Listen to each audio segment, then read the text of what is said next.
It's No Name. We're at One Bad Apple Records in Castro Valley. Welcome to the Record Room, and I'm super amped today from San Jose. We got the one, the only, the Trims.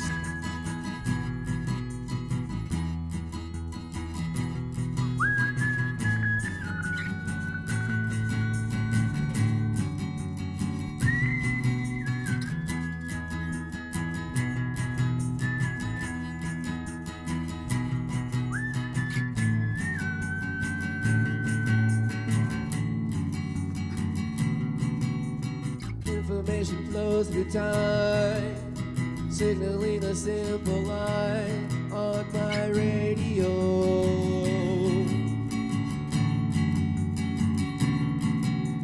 Circuitry in disarray, transmitting to my display, canceling the show.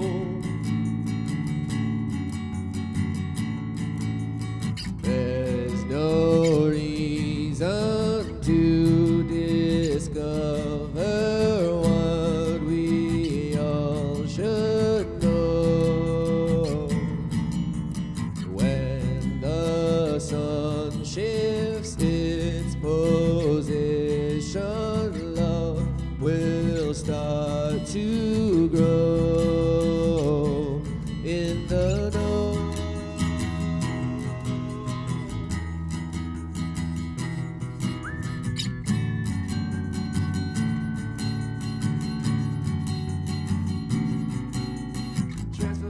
Of the mind, giving rest to the decline of the status quo.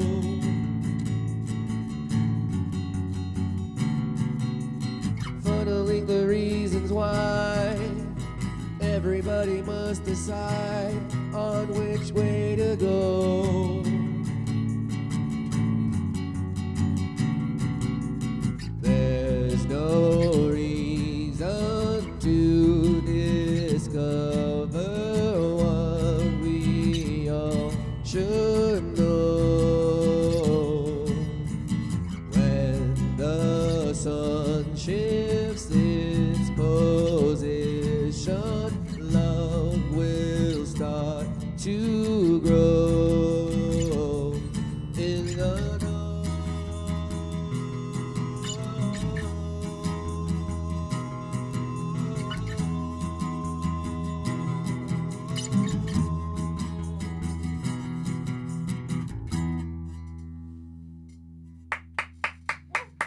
That's the Trims. We're at One Bad Apple Records in Castro Valley. That's Don right there. He's the owner of the place. If you want to pick up some vinyl, this is the place to go. He'll put the music in your hands. And that's the first time I met the Trims. It was at a practice space on 4th Street in San Jose. And I think it was Gabe. I don't know. You guys come up and you go, yo, No Name, man. What's up, dude? Listen to our CD. That's right. The thing is, what's even more impressive, I think it was like on a Wednesday night when most bands don't practice, the place is empty. People don't really realize most bands exist only to party. So there's a lot of practicing going on Friday and Saturday nights. Mm-hmm. But I knew that you guys were serious because you were there on a weekday late at night, man. Yeah, we take this very seriously. And like you said, there's always beer cans, beer bottles, liquor bottles all over that parking lot. Friday nights, Saturday nights. And we're up in the lab just working our butts off, man. Yeah. Let's hear another song, man. Thanks for coming to the Record Room and sharing your music with us. Thanks for having us, man. Yeah, this next number we're gonna play is actually a cover by from the Doors. It's called "I Will Never Be Untrue."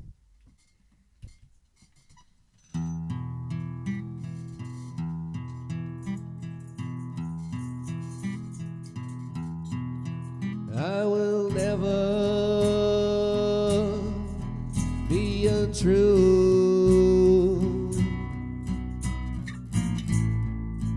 Do anything you want me to. Never stay out drinking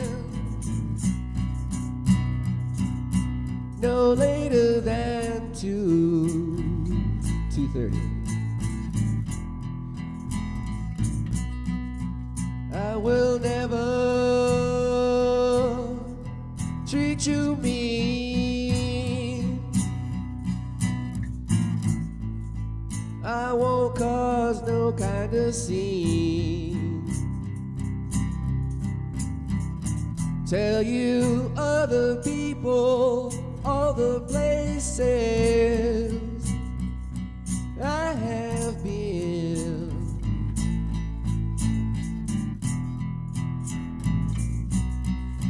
I will always treat you kind, try to give you peace of mind. If only you tell me that you love me one more time.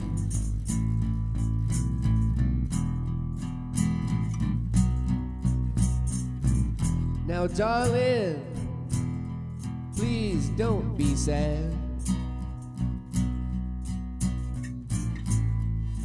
Don't run off like that when you get mad.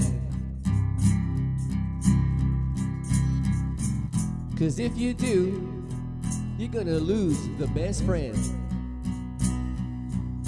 that you ever had.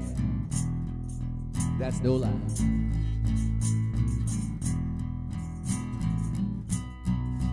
I will never be untrue. Do anything you want me to do. Bring all my loving, all my money, bring it all home to you.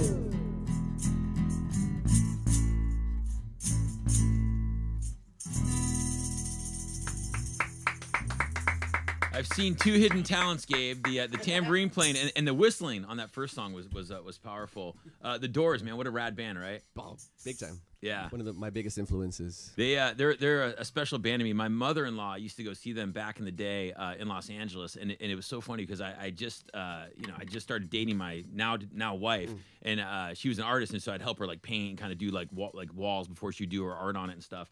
And she'd tell me about the Doors, and she's like, yeah, and like Jim Morrison, when he would play, we'd go see him up on Sunset Boulevard, and like, but anytime he'd play, like, he'd be whipping out his penis the whole show. And I remember like going like, I never knew like that was his thing, and she's like, absolutely, like that's what he was known for. Did you guys know that? No, I did not know. I knew he was accused of it. I didn't know it was confirmed though. No, Yeah. I can confirm that. My mother-in-law saw Jim Morrison's penis, which is pretty crazy. Well, I guess something I got to work up to. Oh yeah. Well, Yeah. On that note, here it comes. I'm not asking for you guys to take your pants off. I swear. Good deal. Let's hear another song, guys. all right. This one is actually called "So Long."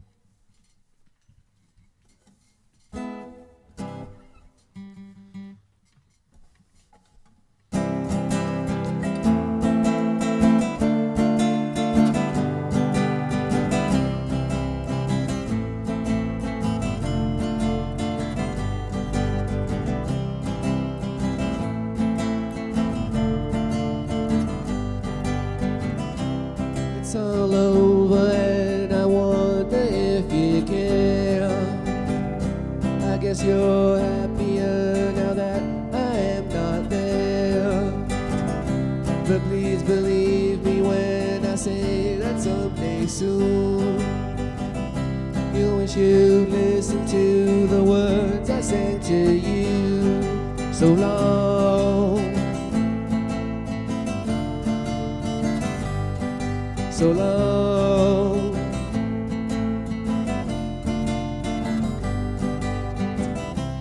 I sat waiting with my head up in the clouds, but now my feet are planted firmly on the ground. This life's too short for me to wait around for you, and now I'm over everything you put me through. So long, so long.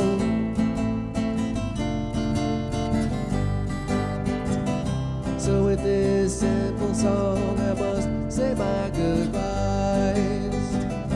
The one I love is now the one that I despise. Please believe me when I say that someday soon you'll wish you'd listen to the words I said to you so long, so long.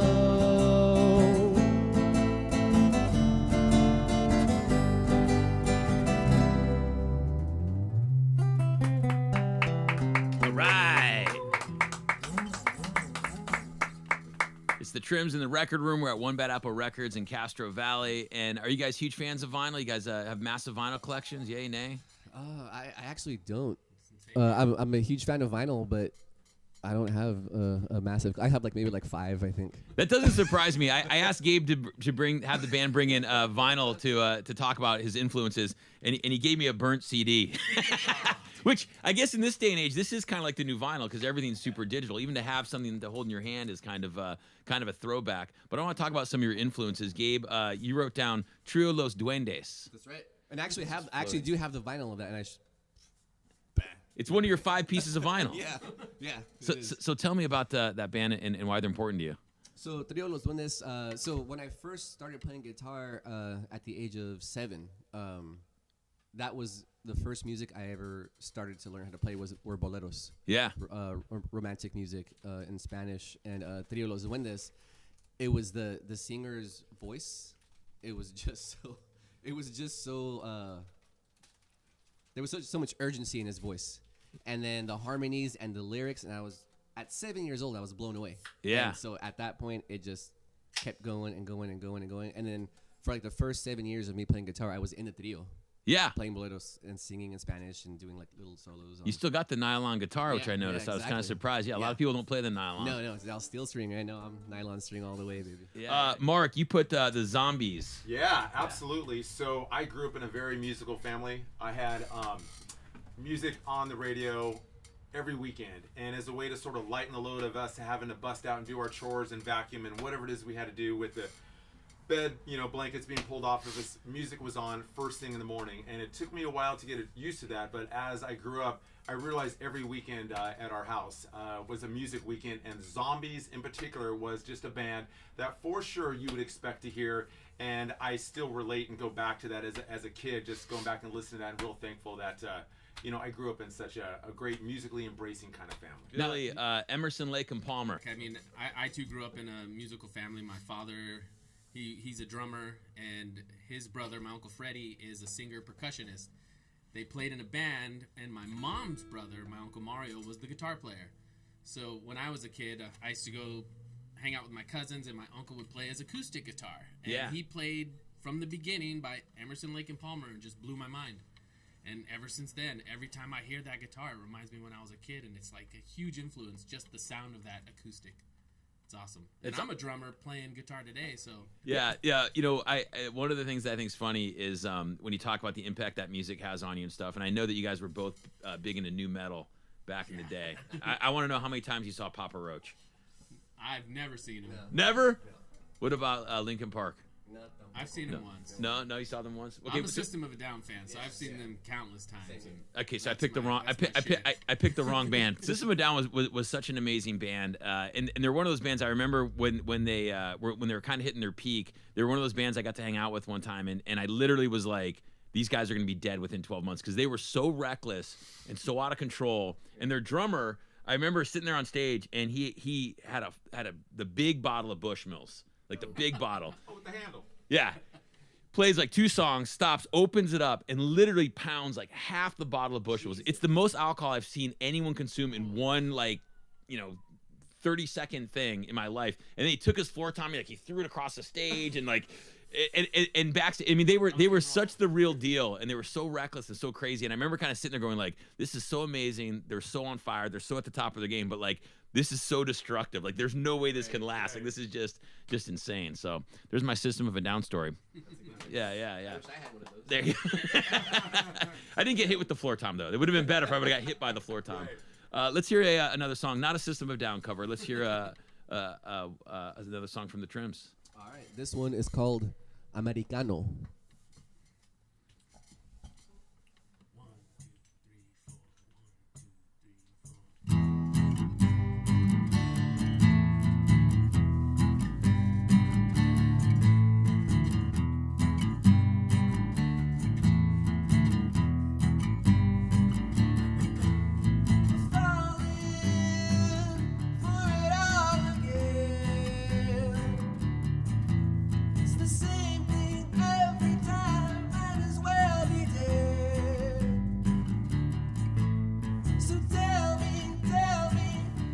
you scream and shout. Tell me what it's all about.